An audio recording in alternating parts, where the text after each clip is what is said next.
국정원이 폭탄 발표를 했습니다. 아시아 최초로 한국이 나토에 가입했다는 소식이 전해지자 러시아가 극심한 불안에 떨기 시작했는데요.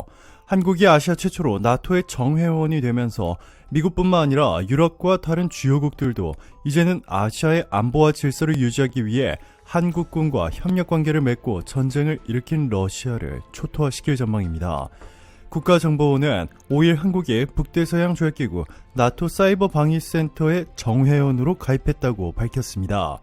아시아 국가가 이 기구의 정회원이 된 건 이번이 처음 있는 일이라 한국이 전 세계 여론들의 주목을 한몸에 받고 있는데요. 국정원 사이버 안보 책임자는 이날 에스토니아 수도 탈린시에 있는 사이버 방위센터 본부에서 가입 행사에 참석했습니다. 세계 최고 권위의 사이버 안보 기구인 나토 사이버 방위센터는 러시아를 겨냥해 만들어졌습니다. 2007년 러시아의 해킹으로 에스토니아 국가 시스템이 마비된 것을 계기로 이듬해 5월 발족했는데요.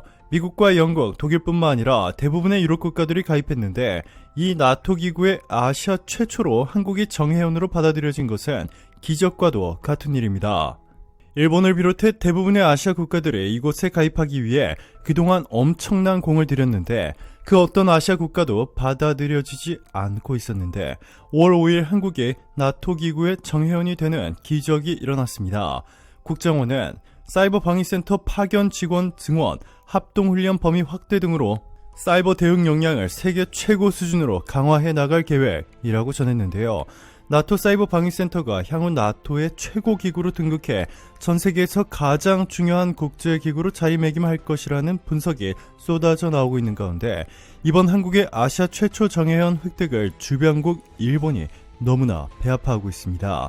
투마스 핸드릭 일베스 전 에스토니아 대통령은 디지털 시대의 나토식 동맹은 무의미하다.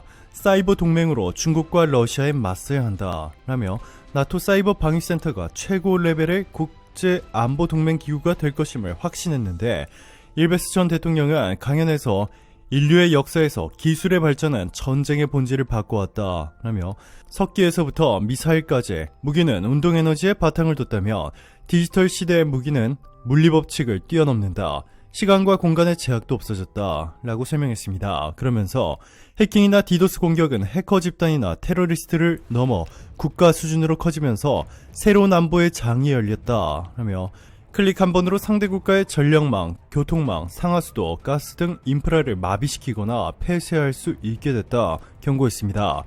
일베스 전 대통령은 2014년 러시아가 말레이시아 민간 여객기를 실수로 격추한 뒤 페이스북 등에서 미국 중앙정보국이 러시아를 모함하기 위해 벌인 사건이라는 글이 잇따라 올라온 사실을 역정보 사례로 꼽았습니다. 러시아가 가짜뉴스를 퍼뜨려 자신들의 잘못을 미국에 덮어 씌우려 했는데요. 가짜뉴스와 딥페이크, 인공지능을 활용한 이미지 합성은 역정보를 가려내기 힘들게 만들었습니다.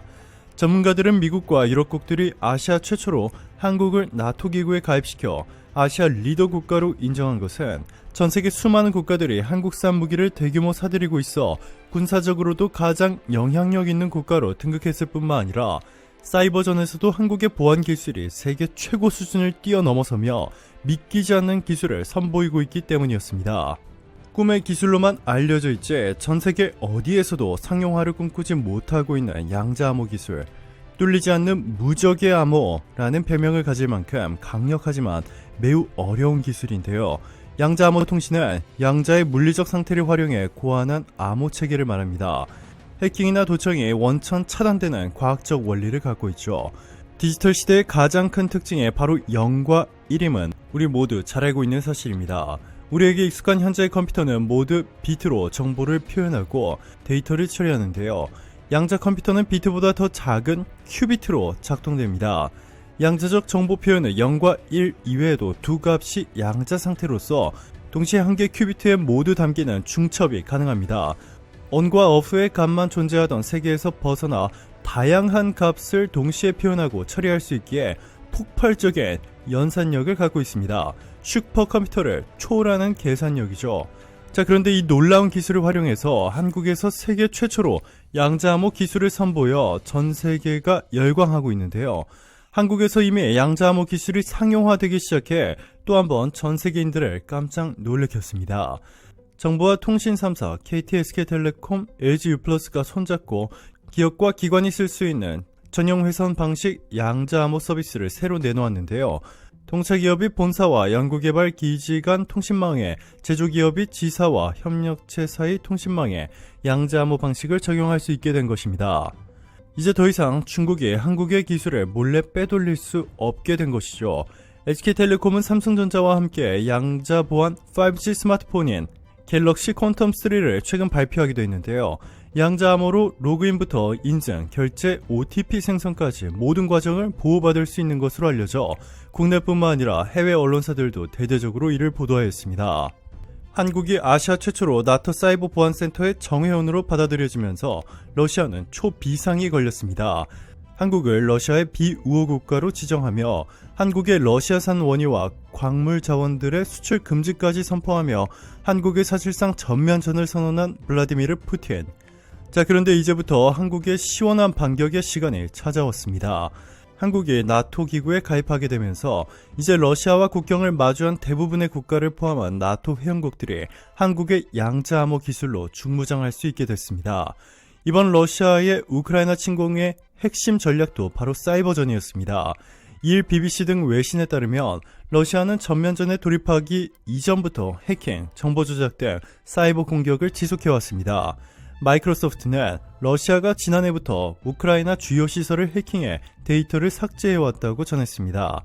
지난달 14일과 23일 우크라이나의 주요 정부기관과 은행 홈페이지는 원인 미상의 디도스 공격으로 마비됐습니다.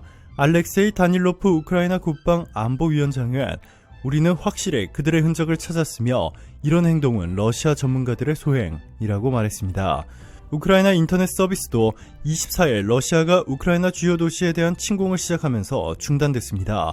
국제 인터넷 서비스 모니터링 단체 넷플록스는 러시아의 군사작전이 진행되면서 키예프를 비롯한 우크라이나 대부분 도시에서 인터넷 접속 장애가 발생했다라고 밝혔습니다. 우크라이나는 러시아의 침공이 시작된 초기부터 한국을 향해 IT 선진국 코리아 도와줘를 외쳤는데요. 그동안 한국이 나토 가입국이 아니었다 보니 우크라이나전에 적극적으로 개입하는데 너무나도 많은 장애물들이 있었는데 이번에 한국이 아시아 최초로 나토 기구에 가입하게 되면서 더 이상 러시아는 나무 막대기로 만들어진 창을 이용해 한국의 양자암호 기술로 무장한 뚫리지 않는 세계 최강의 방패와 싸움을 해야 합니다. 100% 러시아의 패배가 확실해진 셈이죠. 오늘도 감사합니다. 최고로 멋진 하루 보내시길 바랄게요.